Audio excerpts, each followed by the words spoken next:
अस्सलाम वालेकुम। रमज़ान के महीने में जो डिशेस बनते हैं उनमें से ये भी एक डिश है। यहाँ पे रागी का फ़ालूदा, चावल का फ़ालूदा, मैदे का फ़ालूदा, अगर नहीं तो कम से कम ये कांच का फ़ालूदा तो बनता ही है। ये आसानी से बन जाता है और आसानी से मिल भी जाता है। किसी भी प्रोविज़न स्टोर में आपको ये आसानी से मिल जाएगा। ये चाइना ग्रास यानी अगर अगर का फ़ालूदा है, जिसको बनाना भी बहुत ही आसान है। क्योंकि ट्रांसपेरेंट होता है इसलिए इसको कांच का फ़ालूदा कहते हैं। ये बहुत ही मज़े का होता है। इसके लिए जो हमें इंग्रेडिएंट्स चाहिए वो हैं, मैंने यहाँ पे 2 पैकेट्स अगर अगर के लिए हैं यानी चाइना ग्रास के लिए हैं। ये 10 ग्राम्स के पैकेट हैं। इनको निकाल के सबसे पहले तो हम इसको अच्छे से धो लेंगे। कम से कम 2 से 3 पानी में जल्दी से इसको धो लें। फिर हम इसको हाथों से स्मैश कर लेंगे, बारीक सा स्मैश कर लें। स्मैश करने के बाद हमें एक पैकेट के लिए 2 गिलास पानी का यहाँ पे इस्तेमाल करना है। हाफ़ लीटर पानी हमें एक पैकेट के लिए यूज़ करना है। 10 ग्राम्स की एक पैकेट के लिए हाफ़ लीटर पानी का हमें इस्तेमाल करना है। 2 पैकेट हैं तो मैंने यहाँ पे 1 लीटर पानी का इस्तेमाल किया है।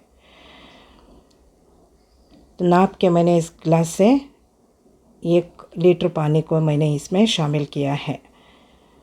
तो इसको शामिल करने के बाद हम एक पतीले में ट्रांसफ़र कर लेंगे। फिर इसमें हाई फ्लेम पे हमें इसे पकाना है। हिलाते हुए हमें इसे पकाना है जब तक कि जो चाइना ग्रास है अच्छे से मेल्ट ना हो जाए। हमें इसको हिलाते हुए पका लेना है। जब पूरी तरह से मेल्ट हो जाएगा तब हम इसमें शुगर को शामिल करेंगे। उससे पहले हमें शुगर को इसमें ऐड नहीं करना है, वरना चाइना ग्रास ठीक से डिज़ोल्व नहीं होगा। तो पहले हमें इसको हिलाते हुए पकाना है। कम से कम 15 से 20 मिनट इसको मेल्ट होने में लगेंगे। मेल्ट होने के बाद हम इसमें शुगर को शामिल करेंगे। चेक करते रहें। यहाँ पे आपको दिखाई दे रहा होगा चाइना ग्रास अभी ये मेल्ट नहीं हुआ है। अभी इसमें वाइट वाइट से पार्टिकल्स आपको नज़र आ रहे हैं।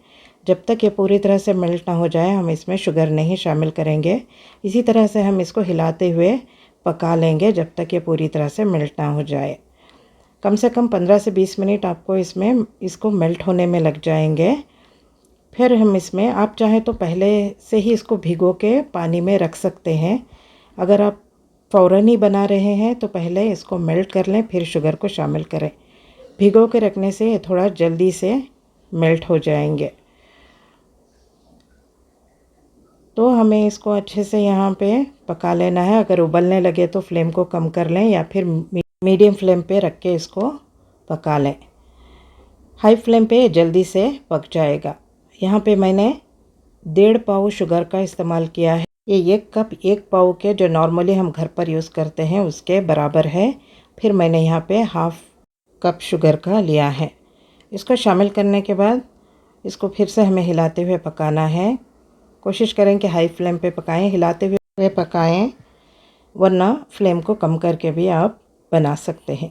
इससे थोड़ा इसका कुकिंग स्लो हो जाएगा। इंशाल्लाह ये 1 घंटे में बनके तैयार हो जाएगा। जब तक इसकी कंसिस्टेंसी गाढ़ी ना होने लगे और जो पानी हमने डाला था वो रिड्यूस होके हाफ़ जितना ना हो जाए, आप इसको पकाते रहें। पानी जितना मैंने बोला है उतना ज़रूर शामिल करें, इससे इसमें एक सॉफ्टनेस आ जाएगी। वरना जिस तरह से इसका नाम है चाइना ग्रास, इस तरह से खाने पे लगेगा जैसे ग्रास खा रहे हों। एक कच्चापन सा रह जाएगा। थोड़ा टाइम लगेगा इसको पकने में, लेकिन इससे टेस्ट बहुत ही बढ़िया आता है। क्योंकि ट्रांसपेरेंट होता है इसलिए इसका नाम कांच का फ़ालूदा है। आप चाहें तो इसको इसी कलर में रख सकते हैं। ये जिस तरह का ये आपको दिखाई दे रहा है इसी तरह से भी आप इसको ठंडा कर सकते हैं। चाहे तो इसमें कलर शामिल कर लें। मैंने यहाँ पे ग्रीन कलर का शामिल किया है। बहुत ही कम मैंने यहाँ पे कलर को शामिल किया है। एक दाने जितना मैंने यहाँ पे कलर शामिल किया है। लाइट कलर हमें इसको देंगे, हमें स्ट्रॉन्ग नहीं रखना है। उसमें से भी थोड़ा यहाँ पे रह गया है, तो बस बहुत ही लाइट मैंने यहाँ पे इसको कलर दिया है। इससे ठंडा होने के बाद एकदम कांच की तरह ही लगेगा। तो आप इस तरह से भी चेक कर सकते हैं। इसकी कंसिस्टेंसी में एक थिकनेस से आ जाएगी।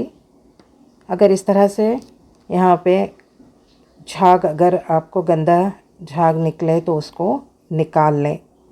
ये शुगर की वजह से भी हो सकता है, या फिर चाइना ग्रास में भी अगर कोई गंदगी या धूल वगैरह रह जाए तो इसकी वजह से भी हो सकता है। हालांकि चाइना ग्रास हमने धोकर इसमें शामिल किया है।